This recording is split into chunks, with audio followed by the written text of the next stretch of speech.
Welcome everyone to the Tyrrell County Public Library's Computer Class, Part 2. Today we will be discussing how to use Gmail Meetings, Calendar, and Drive. I am your host, Mr. Jared, and as mentioned today, we will be exploring more of the features of Gmail. As you saw in our last video, Gmail has a lot of features to it. So much, in fact, if we were to do a full video on everything that was offered in Gmail, it would probably be like a 4-hour video or so. So we're going to take it in chunks as we go along in this video series. And we'll start talking a little bit about the apps today, specifically Meetings, Calendar, and Drive. They are kind of a part of this whole kind of apparatus that Gmail has set up that's very collaborative, very interactive, and allows for people to share a lot of things quite instantly and very easily. And you can have calendars that cross over each other. You can share information with each other. It's exceedingly good for planning, for running your business, your work, and your personal life. So, without any further ado, let us begin. So, the first thing you want to do is go to a browser to log into Gmail. We've already gone over how to log in and everything, so we're just going to jump right into the Gmail page. So, I'm going to use Firefox, and I already have it minimized over here, so I'm going to click on that, and here we are. So, as you can see, there are a couple of areas that we didn't talk about the other day, which are Meeting and Hangouts. Now, Meeting, as you see here, you can create a new meeting. And before we get going, you're probably wondering, what the heck is Meeting? Well, Meeting, quite honestly, is just another version of Zoom that's built into Gmail, doesn't really have a time limit. It's really a very easy to use tool, a very good alternative, especially if you're working with people who also have Gmail accounts as well. Now, there are two places that you can find this.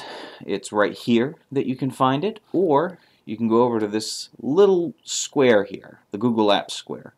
And in this dotted square, you have a whole list of all different apps. So we're going to go through the Google Meet application. Now, to let you know beforehand, you may have to click through on allowing for permissions for it to access your video, for it to access your audio, and so on and so forth. So here we're going to go click on New Meeting, assuming that we're going to create a new meeting. So we'll click on New Meeting, and you have a few different options. You can create a meeting for later.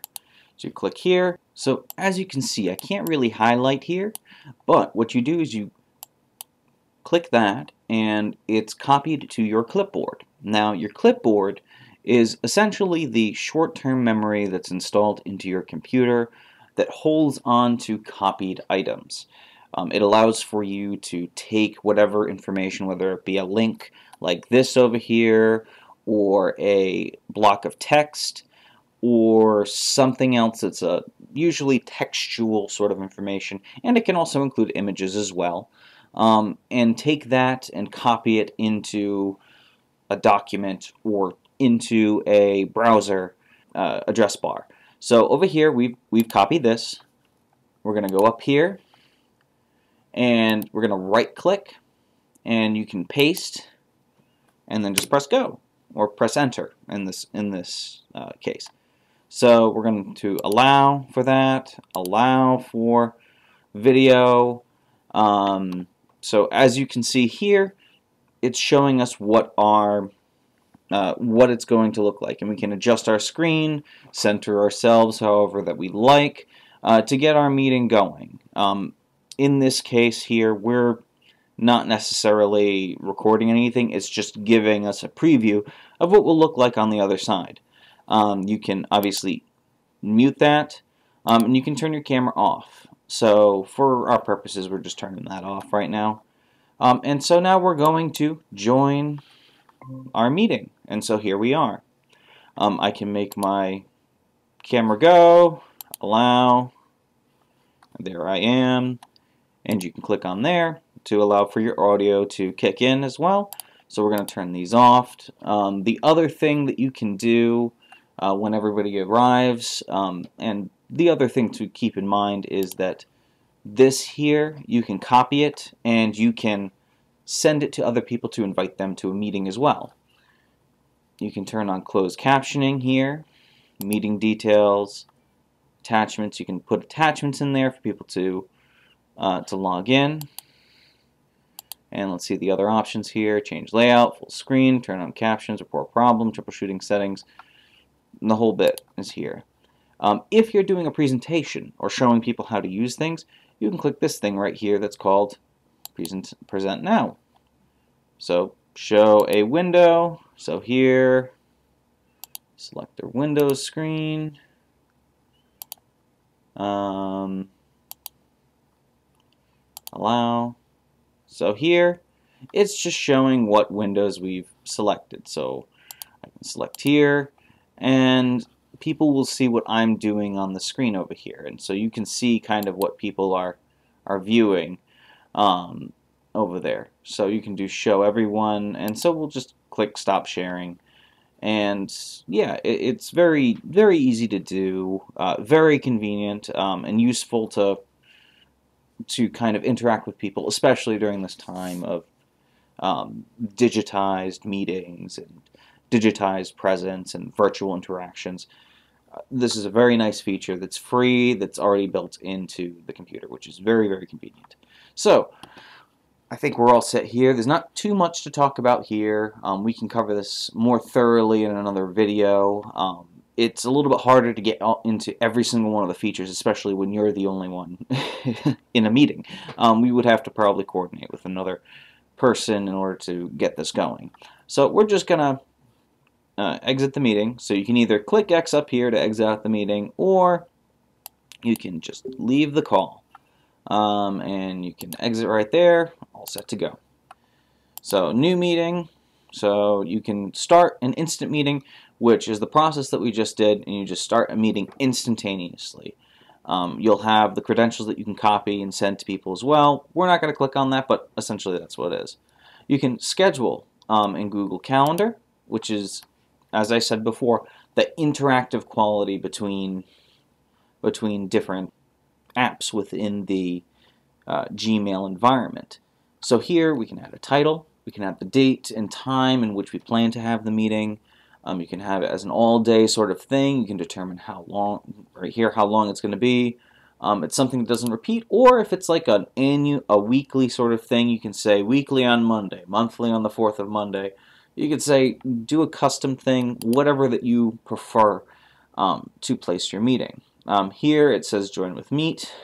You can send this out, copy meeting, and send it to people within your that you're meeting with for your work or for your personal. You can find a time to see when other people are scheduled, especially if you have shared calendars, which we will get into a little bit later. You can see what times work best. You can even personalize what color you would like it to be and the whole bit. So it's very, very useful and helps plan things out in advance. So we're not going to get too deep into that because we're going to talk about this stuff later. And we're just going to exit out of this. But if we were to finish this off, we would just do save, send out an invite to everybody that we want to go to it. It would be on a calendar that would be shared between people in our Gmail contacts list. We don't have one built up right now, but let me assure you, you can build up a contacts list of people that you interact with, whether professionally or personally, to schedule meetings and cross calendars and stuff. So we're going to exit out of this, and we're going to exit out of this, and well, let's actually go back because I think there was one thing that we missed. Yep, enter code or link. So if you're on the other end of organizing a meeting, you will get a code or a link or a password to enter into here. You just copy and paste it, press go, and you'll enter whatever meeting that has been scheduled. So here, all set. So we've covered meeting, and here there are some quick links that you can do the same exact thing. And join a meeting as well, copy paste, and you're all set to go. So here, in the next section that we're going to cover is Hangouts. Now Hangouts is essentially instant messaging. Click here, you can click on a contact. So here I have myself on there, just another email that I use. You can enter another person's name in there to have an instant messaging running, and it'll pop up at the bottom of your screen in kind of a neat little box. And you can talk with them instantly and not have to compose a gigantic email. So it's very, very convenient. So not too much to talk about there. We could probably dive a little bit deeper when we have somebody else to work with on this. I think we'll do a deep dive video on the interactive elements of Gmail at some point, or video messaging, or Zoom, or whatnot, to make it a little bit easier to see how this stuff works. But the point is, you know it's here. We can use this at any time, and we're all set to go. So we're all set there. Now we're going to move to Calendar. So you can either click here, which shows all of your calendared events. This is just kind of a little shortcut as to what's there and gives you a detailed list of what's available. But to actually enter the app, you just go right over here, click on Calendar in our apps, and here we go. We have our week kind of laid out before us. It does about 7 days, so it lets you know, and you can personalize it however that you would like. So we're going to click on the days of the calendar, which are located over here, and they can transfer you to different weeks in which you're scheduled. And as you can see here on this little calendar, it shows where you are, highlighted blue. You can go back, you can go forward, you can see what you've done in the past, what you have planned out in the near days, so on and so forth. And so this right here indicates we are located at this moment right now, a little bit past 10 o'clock on a Monday. So we have that located right there. And if you look a little bit below here, you have search for people. Now, what you can do in calendars is share your calendars or share contact information. So you can search up people's names. So if John has a calendar that he shared with you, you can search up to see if John has something cross-referenced with you. Or you can search, see if he attended a certain meeting, a digital video meeting. You can see if he's scheduled to be available on a certain day, or if he is scheduled to be in the same place as you are, however that you shall choose. But that's there, and you can kind of help coordinate and figure out who's scheduled where and when. The next thing that you will see a little bit below is the My Calendars. Now, the My Calendars options here show highlighted things. So I'm going to go to the previous week because we have a couple of different things we can point out here. So here we have something that shows the library was open from 10 a.m. to 5 p.m. on Friday the 22nd as a demonstrative purpose. If I have a whole bunch of things that have filled up this calendar here that I'm trying to figure out where to go, when to schedule, and the whole bit, you can actually eliminate certain things from there to see. So I've clicked on this right here, and all the stuff that's scheduled for Tyrrell County Public Library disappears. I click on that again and it reappears. I can also click on over here under Other Calendars, Holidays, and eliminate those, or put them back in. The holidays in the United States is kind of stuff that's already pre-programmed into it, especially when you create your settings of where your Gmail account is from and what language you're using. It will assume certain holidays that you will have during that time. So there's that. And so we have our calendars here. We have our different options. If you're not content with this color, you can change it to any different color that you want. Display this only, settings and sharings. Here you can either unsubscribe from birthdays. So if you have birthdays shared between different people, you can unsubscribe from, well, you'll have them listed here as well. You can also unsubscribe from certain lists as well. And here, display or hide from list, which I will show you that when we get back to it. So I'm going to hide it, and it's going to disappear for a little while, and we will eventually get to it. So I'm not going to show you right now. but I will show you how we get back to it. Here we have display this only, reminders, so any reminders that you schedule in there, and that's another step that we'll get to when we hit create or scheduling something here. You have tasks, and again, same deal here, tells you of any tasks and things that you have to do on a particular day. Here you can other calendars, subscribe to a new calendar, create a new calendar, browse calendars of interest, browse from URL, or import. So you can import stuff from your computer. That's essentially what this means. From a URL, somebody might not share their calendar directly with you. For example, you'll see with a lot of big companies that they will have a calendar that shows everything that they're doing public facing that you can see that they probably set up in Gmail. And they'll have a URL listed at the top of whatever that page is. You grab that URL and you just put it into your calendar, and it becomes something incorporated into what you see on your end of the calendar. Browse calendars of interest, so you can go through different things. So here, if you celebrate Christian holidays, you can do that. You can do Jewish holidays, Muslim holidays, Orthodox holidays, regional holidays, for different countries. If you have sports, if you really like sports, you can schedule when sports are. You can also have phases of the moon, and that's pretty cool, so I'm going to do that because why not? And so as you see, as I had said before, you can change certain things in your calendar to hide them and then bring them back. So you just go into your settings, which we'll get back to in a little bit, but this is where that's located. And you can click that, and it shows them again back on your calendar. So we'll go back, and there you go. So here, now that we clicked on the phases of the moon thing, it shows different phases of the moon and when they happen. So here we have the full moon that happens next week. Before that was the new moon at 12 a.m. So yeah, really cool stuff that you can do here. And so yeah, browse calendars of interest. You can create a new calendar from scratch. If you are operating out of an email for two separate organizations or a club or something, you might want to create a calendar just for a club that you might be leading, or any sort of local organization or church group that you're a part of. And then you can subscribe to a calendar. So we'll click here.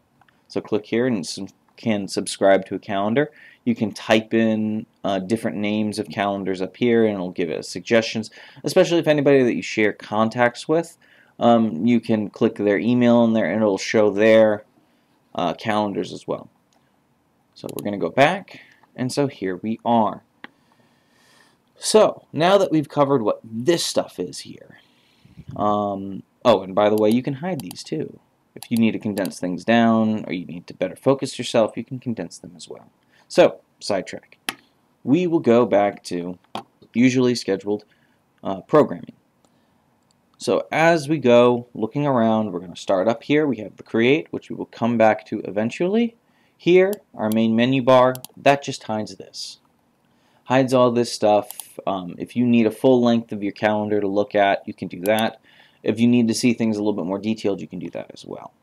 Here you have today, so it brings you to today, and brings you back to this week. And then we go across here. Here you can change months, go back and forth between different months. And then you go over here, we're going to skip this, and this, and this, and we're going to go to this little drop down right here. Now this little drop down right here arranges how you want to view your calendar. So if I click on day, it just shows the day and only the stuff for that day. If you want to see the week, you can click that, and it can show everything that's just for the week. If you are focused specifically on the work week, you can click this here that takes away the weekends. So all you have is the work week there. And we can switch back to show weekends.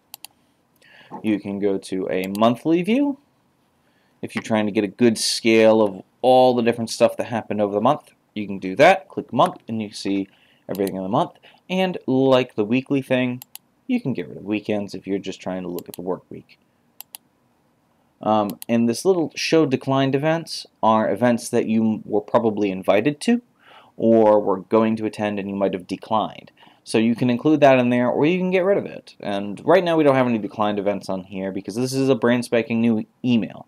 And we just kind of use this primarily for our YouTube channel, so it's not really too exciting. We can also go to our year and see everything over the course of a year and jump from calendar to calendar and get little minute details as to what's going on in those specific days. And then you can go to schedule and see everything chronologically. So if you don't like the calendar view, you can see everything chronologically that's going to happen.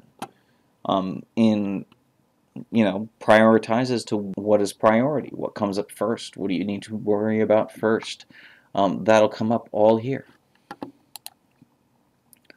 The next thing you can do is 4 days. So you can even do kind of an unusual thing where you do 4 days out. So here we're on the 5th, so we just see 4 days, including today and the next 3 days.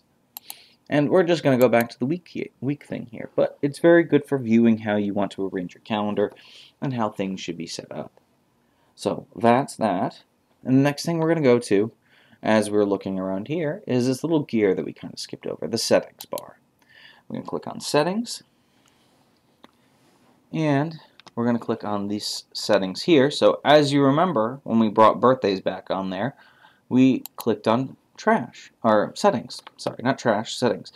And here you have all the stuff kind of laid out. So as you can remember to see before, we can hide calendar, unhide calendar, so on and so forth. So here, these just jump you from section to section. So this is all kind of on a big scroll here, or you can jump from spot to spot. So we're going to go and scroll down a little bit. So we have language here, English. You can select a whole list of different languages.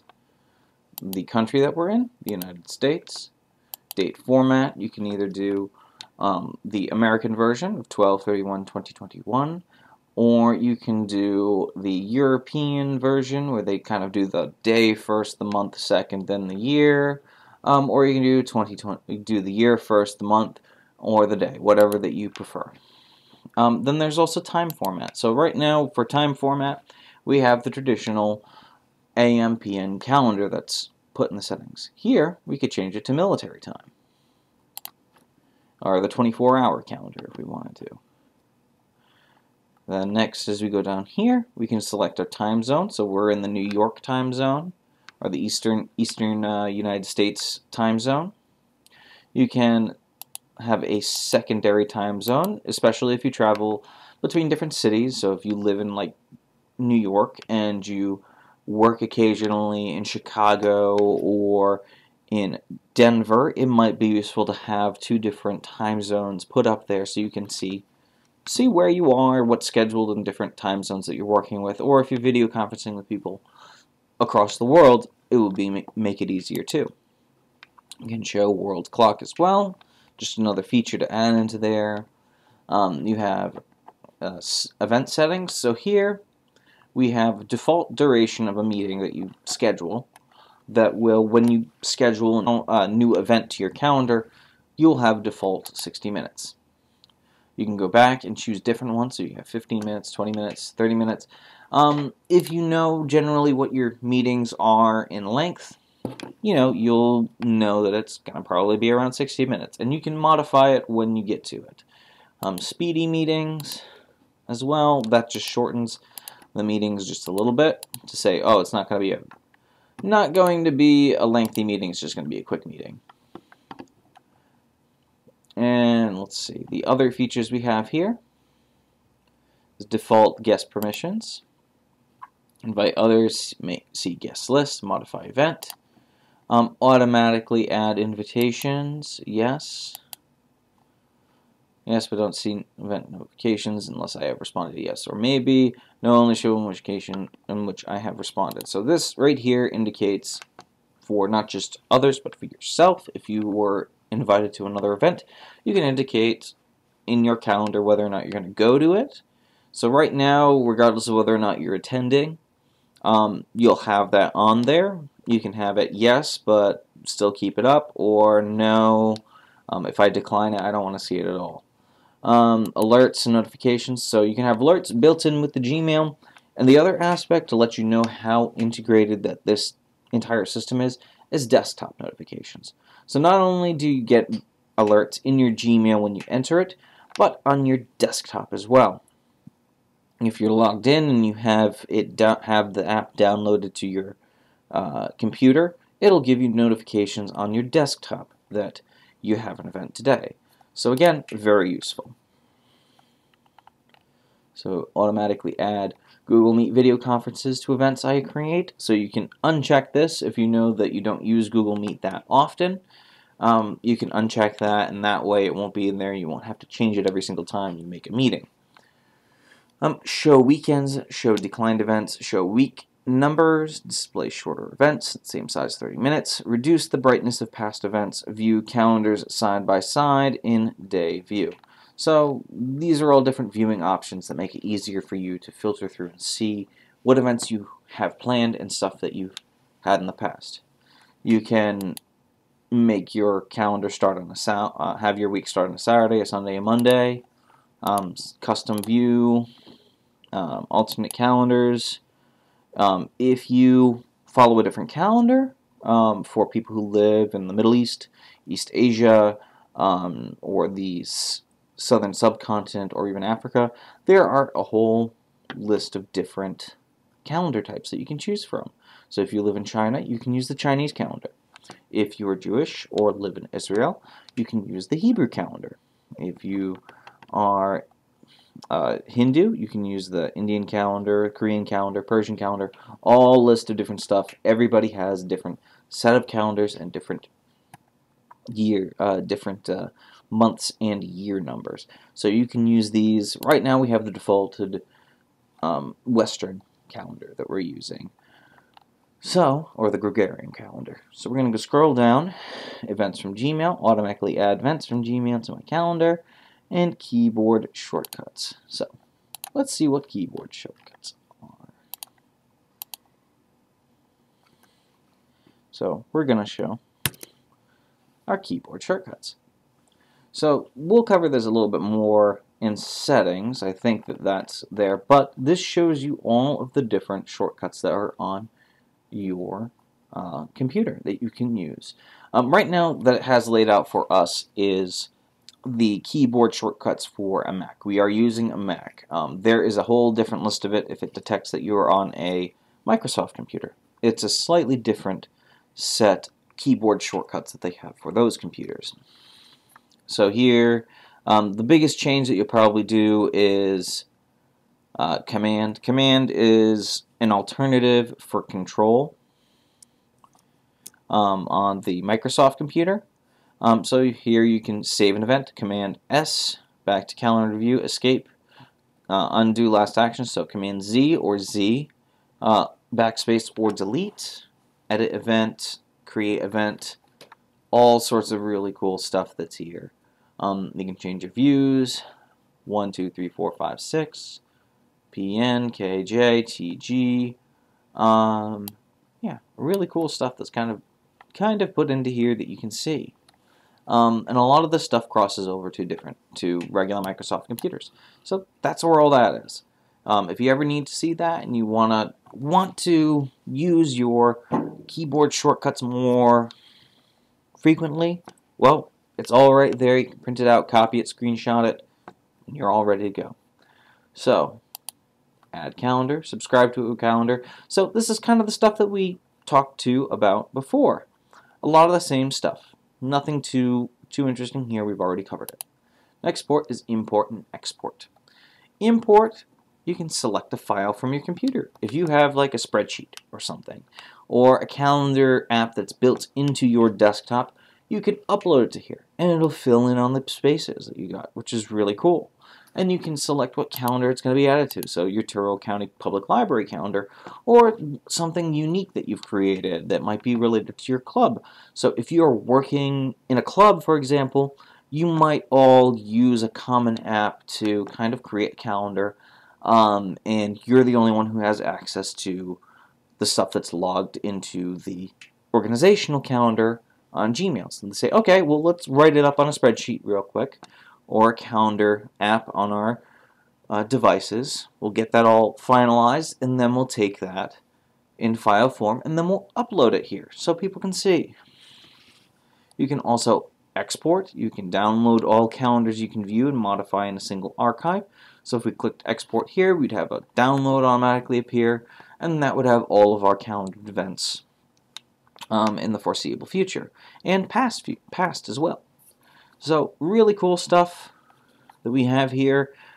It's a very, very useful tool. So we're going to go back on our settings, and we're going to go down to the next thing, trash. This here is anything that you've deleted, and there is, like in our last video with our emails, there's like a 30-day or so amount of time that you allow for stuff to be in your trash before it's deleted and gone forever. Here it kind of goes to a purgatory, where it just kind of sits there until it's been worked out. So if you deleted something you didn't want to delete, you can go right here and recover it. So we're going to go back to our settings, density, and color. Click on that, modern set, color, classic with black text, or you can do modern, you can do responsive to your screen, or you can do compact.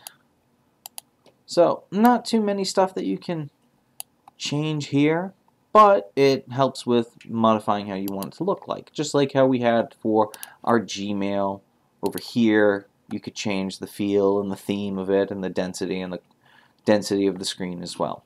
So it's a lot of the same thing, it's just for the calendar. Oh, not there. Here. Next thing we can do is we can print. So we click on this. If we're connected to a printer, we click on that. It'll come up with a PDF-friendly thing that we can send to the printer and print it. And get add-ons. Again, another extra feature that you can add to your computer that shows events of an external organization or something else. You can put that in there as well. So, really cool stuff in here. Oh, geez. Well, we clicked on it. We might as well show you what we got going on here. So here you can create an event just by clicking on the calendar itself. So we will add our title.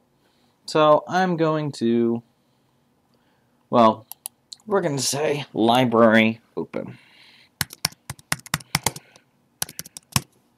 And we can add a time. So here we can do that manually, or we can, well, we'll go and I'll show you what we can do there. So we'll save it, we'll grab this, and we're going to put it on Wednesday. Click on this again, we're going to edit, okay, got it, we're going to edit, and we're going to select it's not an all-day thing, and we're going to set the time that we want it to be. So we'll say it's until library open until 3 o'clock. We can add a meeting and conference, add Google Meet video conference. We're not going to do that, but you can do that. You can add a location. So here we're going to add our location. And there's the Tyrrell County Public Library. Click on that. Usually most public spaces that you have that are out there, you type it in, it'll appear. You can specify stuff that won't appear there automatically because it interacts, as you see here, with maps. So it's really cool. So here, you can preview in maps. So there it shows in maps where we're located. So really nifty how you can just kind of have all these different things interact. You can have a notification through email, a regular notification. You can change to hours, days, weeks, however long you need to notify yourself beforehand. You have Tyrrell County Public Free Libraries, color, and we're going to stick with blue because I like blue. We're going to add a description event. Libraries open all day. Open all day to public. Free, busy, default, visibility, public, private. Default visibility, you can have it as public or private, and then it just has kind of a default visibility in there, I believe, just privately for now. Then you have guests that you can add. So this is where you send your invites to people, especially if you're doing like a Google Meet. It'll also list in that when you've saved it and made this a final event. You press save with all of your list of guests, and it will not only send the day in which the event is happening with the details and everything, but it will also have that link to any video conference meeting that you have created for it. More actions: print, delete, duplicate, publish event, change owner. So all of them pretty self-explanatory. Print out what this page is, delete this event, duplicate it if it's a repeating sort of event, publish event, or change the owner. So here we got all the stuff that we want. We are satisfied. We're going to press save, and there it is. The library is open. And then I look at it and I see, oh, I made a mistake. It needs to be longer. Well, you just go to the bottom here and you drag it to wherever it needs to be. So we are dragged from 10 to 4 p.m. on Wednesday, meaning that we are open. Now, the other thing that we can do for our options here is we can change it to a repeating sort of thing. You can say it's a daily event. You can customize it every weekday, Monday through Friday. So why don't we do that? Every weekday, Monday through Friday. And we're going to say save. And as you see, it's automatically filled in. And if we go to the next week, it's there, and it's there. We're going to go back to the previous month. And so we're going to go to that day. We're going to click on this. And we could delete event, or we can go into settings. Does not repeat. A save. And then it's all gone. So if you had something that you thought was going to be repeated or for future, you don't have to go through and eliminate every single one of them. You just have to go in and click on, doesn't repeat. It's a single day event. And then do that, and then just erase the single one. So very, very convenient, very, very easy to do. So we have done that. And the last thing that we got to show you in here is go over to create itself, which is what we just did. And we don't have to really do too much else here. We've already kind of shown you that. Well, you know what we'll show you. You can have a task or a reminder or something that's happening during that day. And like scheduling for the single day, instead of it being a single event, it's just a reminder of what you need to do during that event or that time, or a task that you have set. It'll be all laid out in that calendar for you. So really, really good. Here you have your tasks. So if you bring this up on the side over here and you've created a task on here, it'll list all the tasks here, and then it'll come up with a little check mark for you to check off that that task is complete. Anything that you're taking notes on that you have from your apps, you can throw into here or take a note. Your maps as well. So yeah, very cool stuff. If you have any more questions about Google Calendar, please be sure to give us a call or come on, swing on by, and we will talk to you about it and help answer your questions as best as possible. But, there are a lot of features of this that might take a little getting used to. But don't feel timid to experiment. You can experiment with this all day. Everything is undoable. Nothing is set in stone when you're working with this stuff. And that's another thing that I've noticed a lot of people have fear with, especially if they don't work with computers that often. Much of the stuff that you do on computers is easily fixable. Part of learning how to use a computer is just experimenting with it, learning the features of it, how it works, the whole 9 yards.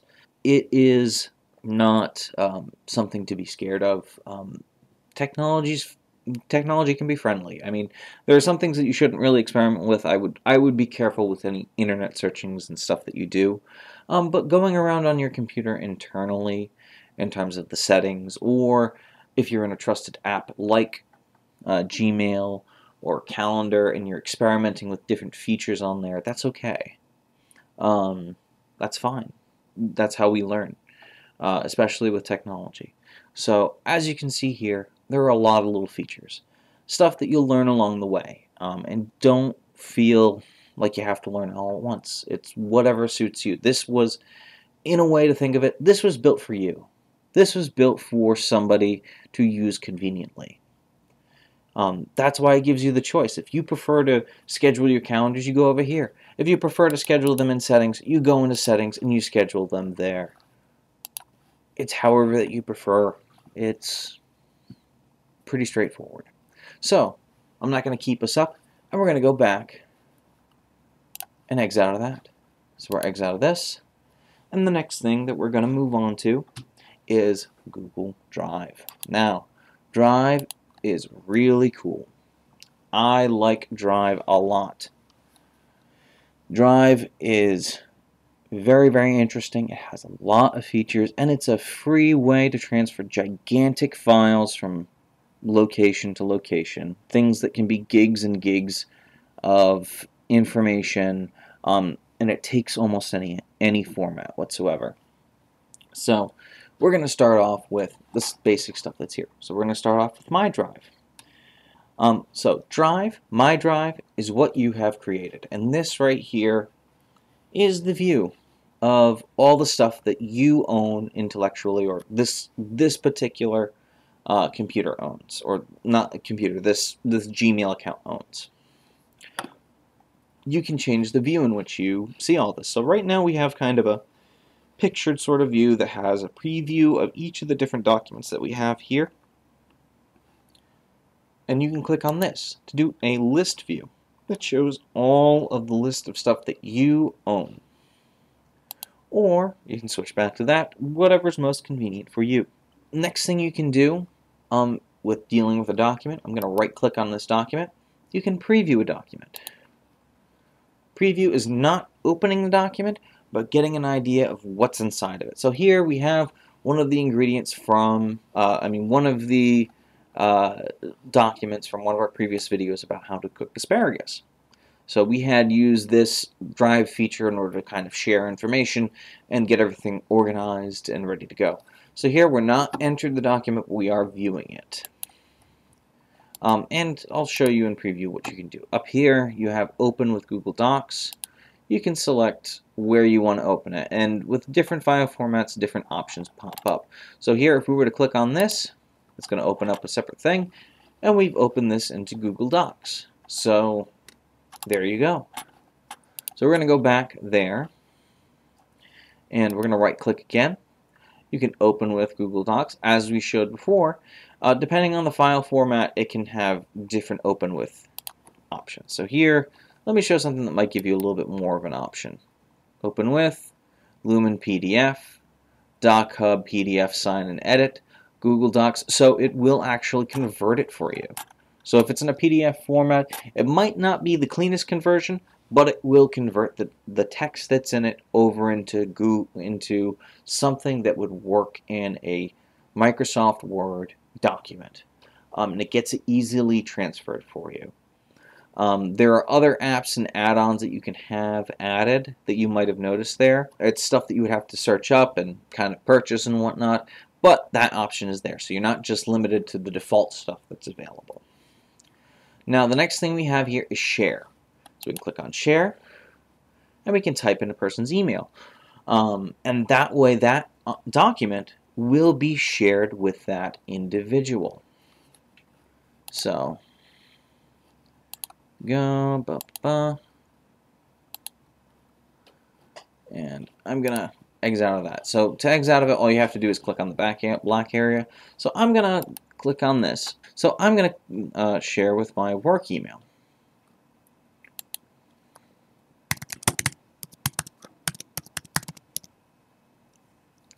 And as we've already emailed it before, so we just click that, and it gets sent there.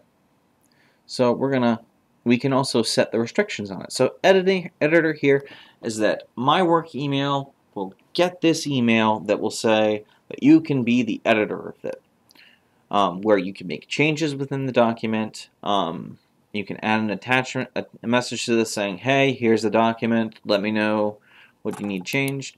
And you can either be a commenter or a viewer. So the differences between these are pretty simply implied. Editor, you can make changes to it. You can view the whole thing, you can change it. Commenter, you can view the document and you can make comments on it, but you can't change the actual text. So if you're having somebody edit it for you, you can send it to somebody to look at and leave notes on the side to let you know as to whether, oh, I like this, or oh, this needs to be fixed, or this needs to be capitalized, whatever. Viewer is just to share so people can view it. If you're just trying to get the information out there but you don't want it to be changed, you don't want people to comment on it or add editing notes, you can send it as a viewer so they can just view it. So that's there. And we're going to go back, and so here we could send it to people, or copy a link. Here you copy a link, and it will be available publicly, and you can say restricted, only at people who have this link. So if we send it via email, it's only those people, or anyone with the link. So any people that,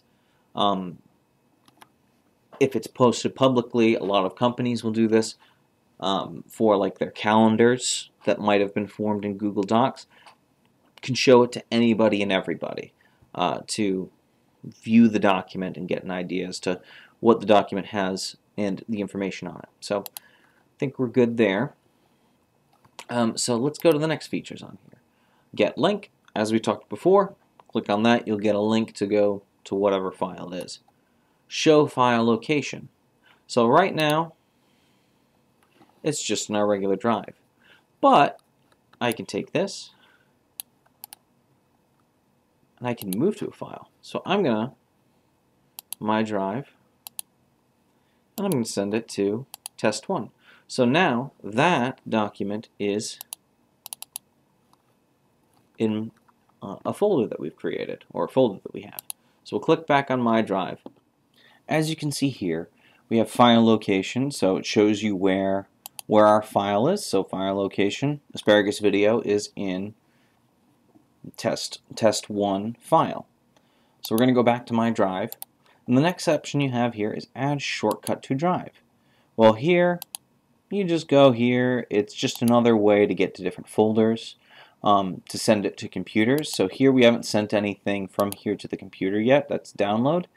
Shared with me. So if you have anything that's in download, and starred. So here we have starred, anything that's important. Nothing has really been starred. The next thing on our list over here is move to, which we kind of already covered. Add a star to something. So here, if we wanted to make this a very important video, we would click on star, and then it's added to our important documents that we can refer back to. Here we can go to remove from starred, so we can click that, and that removes that. We can rename the document. So here, if we're not satisfied with that name, we can change it. So here, let's see. I'm going to take a look at this in preview. Let's see. Oh, we have ingredients for another one of our things. So I'm going to right-click on this, and I'm going to rename it Dear Chow. It's okay, and it's saved, and it's there, and it's located there. So very good. The next thing we can do is we can make a copy. So we can duplicate this. So creating a copy of asparagus video, so we can have multiple versions of it. But I'm just going to remove that, and that's deleted. So we go back to here. We can report abuse. You probably won't have to worry about this for your own documents, but if somebody changes something in something that's being shared or sent to you, you can report abuse on it.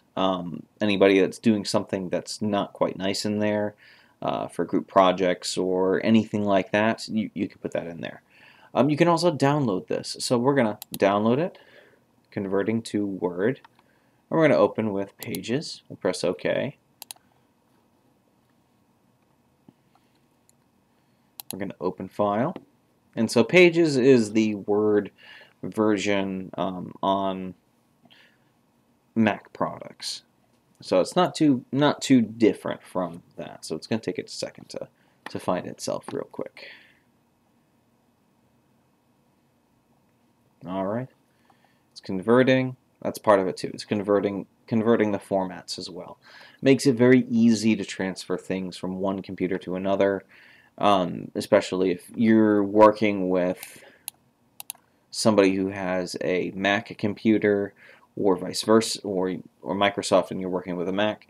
It makes it easy for you to transfer that stuff over and get it easily converted, because when you try and just send something straight from Word to Pages or Pages to Word, it might not convert over fully. The formatting might be off, it might not be exactly what you like, but at least with Docs it adds for that intermediary way for it to convert into something where anything that's changed is minimal.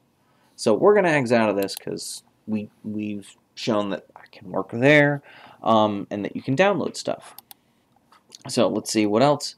Not a helpful suggestion is the next thing on there, and remove, which we just showed you how to remove stuff. So we've done that. Now I'm going to click on right over here on the blank side. So if you have a blank area over here, you click right and you can add a new folder. So we're going to add a new folder and we're going to name it Test 2. Create. There, we have a new folder. We can upload files, which we're going to go into our computer, and it's just converting over right now. And we're going to go down and we're going to grab a thumbnail from one of our previous videos that Miss Ashley did that was very, very good. We're going to open that, and it gets uploaded, and you can convert pictures into here. So it takes picture format as well, which is really cool. You can do right click here again, and you can upload a folder of stuff.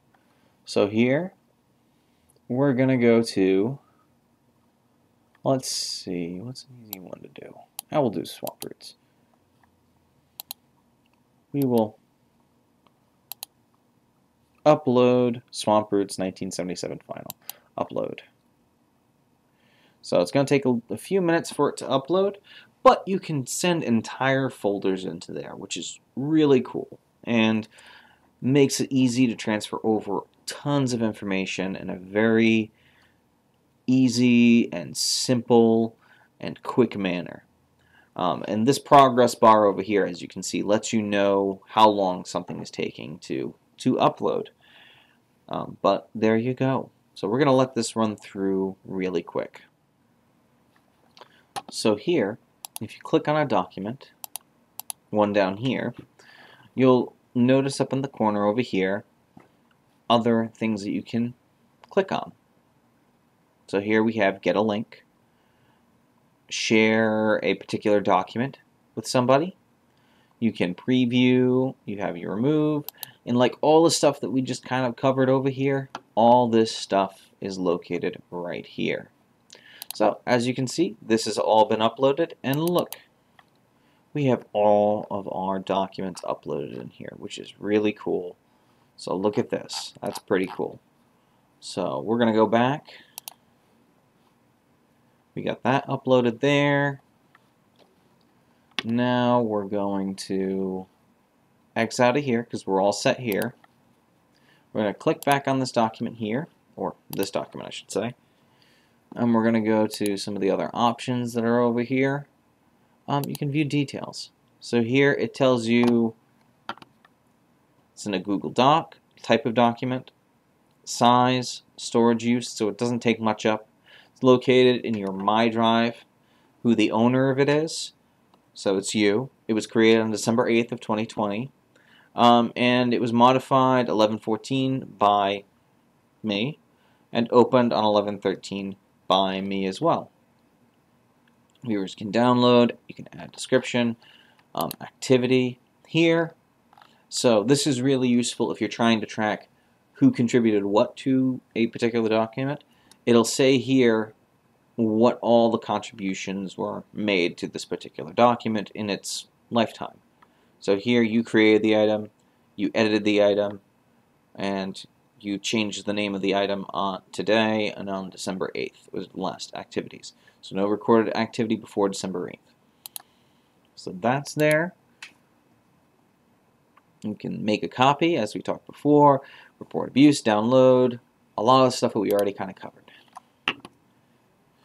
So now, without further ado, we're going to go to shared drive. Now, shared drive is stuff that comes from other people or other things. So here, we're going to click on this, and here we have another way to add a shortcut. So here we can add it to My Drive, add shortcut into My Drive.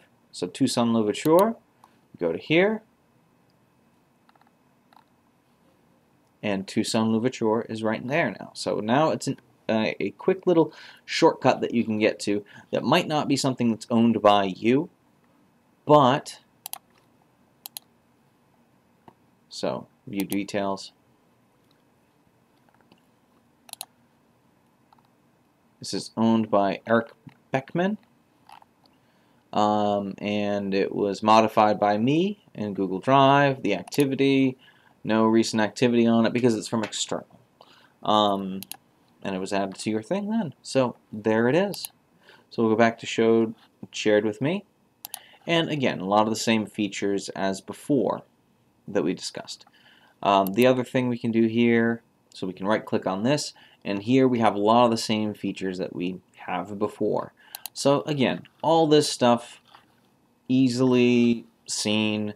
Here you click on this, you can have all of the different stuff listed for it. So you have Tucson Louverture, Eric Beckman, Haitian Revolution, Eric Beckman. Gives you a list of all the different stuff there, or you can do regular thing like this. And that's that. So the next thing that we can do is recent. So stuff that you've recently opened. So today our recent thing that we did is we messed around with some of these documents. We uploaded this, we uploaded all this stuff, we changed the name of Reindeer Trail. So it just kind of tells you all the recent documents that you've interacted with. Starred as well. You got your trash, which is located here, so stuff that was thrown into trash. So that copy of the document that we made, and as I said before, items in trash are deleted forever after 30 days. So there you go. Next thing you can go to is storage. So we'll click onto storage. Here it says how many megabytes have been used in your computer. So right now you have 155 megabytes of 15 gigabytes of usage. Here you have all of past documents that have just been uploaded and how much memory they take up. So here, all this together, one that has the most memory that takes up is Swamp Roots Spring 1977 Complete. That takes up most of the memory in this. Not all of it, but a good chunk of it, about 35 megabytes. You can also click on backups. And so backups of devices and app data are shown here. So if you have a device that you're switching over to a new phone, like your list of contacts, you can back it up into the Google Drive Cloud, which is very convenient. All you have to do is log into your new device, and then just download all that stuff onto there, and you're all set to go. So back to storage, and there's not too much to talk about there. The next thing we're going to talk about is new. So a lot of the stuff that we kind of covered already, we're going to go back to My Drive just to get back to normalcy. We're going to click on New. So here we can create a new folder. Like we did before by clicking on the background, you can create a new folder. You can upload a file. You can upload a folder as well. And now we're going to talk about this cool stuff that's over here. So here we have Google Docs. Now today we're not going to talk about how to operate this stuff. We're just going to show you what it is. So we can create a blank document here. So here we have a blank, untitled document. Nothing's been added to it, but it's there. We can use it. We'll X out of that. And you can also create from a template. which is very useful. Here you have all sorts of different templates that you can use. You have a resume template, you have letters template, so very good for like job hunting, personal letters, work related stuff. Then there's add-ons. So that add-on stuff we kept on going over. These are add-ons here, stuff that you have to purchase. But all these nifty templates are available for you for free on your Google Drive docs that you can use. And it's very, very easy, very, very cool, makes things a heck of a lot easier. And you even have like MLA and APA formatting here. So if you're writing a college level article that needs to be, everything needs to be dotted and checked twice in the whole bit, you can do APA format or MLA format. And I wonder, you probably can search up and find other stuff on there. So really cool stuff that's available here. So the next thing we're going to do when we click on New is we also have Google Sheets. Similarly, you create a blank sheet, and here you have a whole entire spreadsheet. Now, I kind of skipped over with Word and everything, but everything gets saved in real time. So you don't have to worry about clicking on Save. Anything you do on here will get saved instantly, and you can check back, as we showed before, of the history of that document, what changes have been made to it. You can share it with individuals. So right now it's private only to me, but if I were to click on this, I can share it, give it a title, add people, get link. So stuff that we covered kind of before, that's all available there. So we're going to exit out of that. And then you have templates as well in Google Sheets. So here you have to-do lists that you can do, annual budget, monthly budget, calendars, all sorts of stuff that's kind of already set up for you that makes it a little bit easier to get things set up. So really nifty features that are available here that's all free and available to you. So next thing we'll do is Google Slides. So the equivalent to PowerPoint. So blank presentation. We're not going to create a presentation, but we have a blank presentation here. I won't go into detail on this. We're just going to talk about it a little bit. Here, you can create a presentation here, especially if you're working in a collaborative sort of event, sort of capacity. It makes it a heck of a lot easier. If people have different aspects of a presentation that they're in charge of, you can see who's done their contributions, which is really, really cool. So we're going to exit out of this, and then we have templates that you can choose from. So here we have photo album templates, general presentation templates, wedding, portfolio, lookabout, party invitations. You can use it to create single documents that aren't necessarily a whole presentation, but maybe a single slide or an infographic. And you have all this stuff right here that's really cool. And heck, you can even create flashcards. So if you're trying to study for a language, you got flashcards there. It'll be very, very easy to do. So we're going to exit out of that. And the next one we're going to go to is forms. So blank form. So the other thing you can do in Google Docs is you can create a form for people to fill out. If you work for a place that collects data, such as a business, or maybe you work in the scientific community and you do a lot of surveys for people to do to get ideas about how people feel about certain things. If you are a political scientist and you want to know what people's political leanings are and what they think about certain events, this is a really easy way to make an accessible form that you can put out there for people to answer, and you get responses, and it tells you all the stats on it. Now, we won't go into a deep dive of it, but this is really nifty and really useful and available for you. And again, you got your templates here. And templates, you have contact information, RSVPs, party invites, t-shirt sign up, event registration. So here, it just doesn't expand to private usage or company, doesn't just expand to company usage. It can be used for planning a wedding, planning a party. Very, very useful and cool stuff. So here, very cool. Now, here we have the more features. This stuff isn't as detailed, but it's got more stuff in it. So we're going to click on Google Drawing. So what is Google Drawing? So Google Drawing is if you kind of do a little bit of graphic design sort of work, you can draw different logos and different symbols and characters and stuff. And it's a blank slate where you can kind of do that sort of artistic work. So it's very, very useful in that regard. It's Google Maps as well. And here, there is a way to actually track different places that you've been. That's another feature that we will cover in an eventual video about how to use Google Maps and use it as a way to collect certain data and information. You might be planning a road trip, so you might want to not just list the places you've been, but you might want to show the route you went. And here you can put different points and stuff. It's very, very interesting. So we won't get too much into that, but it's very useful. Google Sites is creating a website.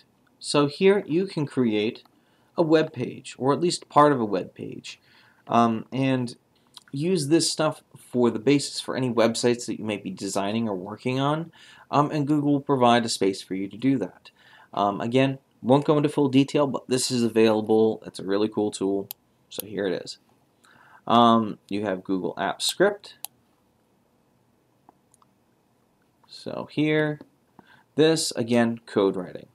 If you're working on code or you're trying to share code with other people, this is a good way to do that. You have Google Jamboard.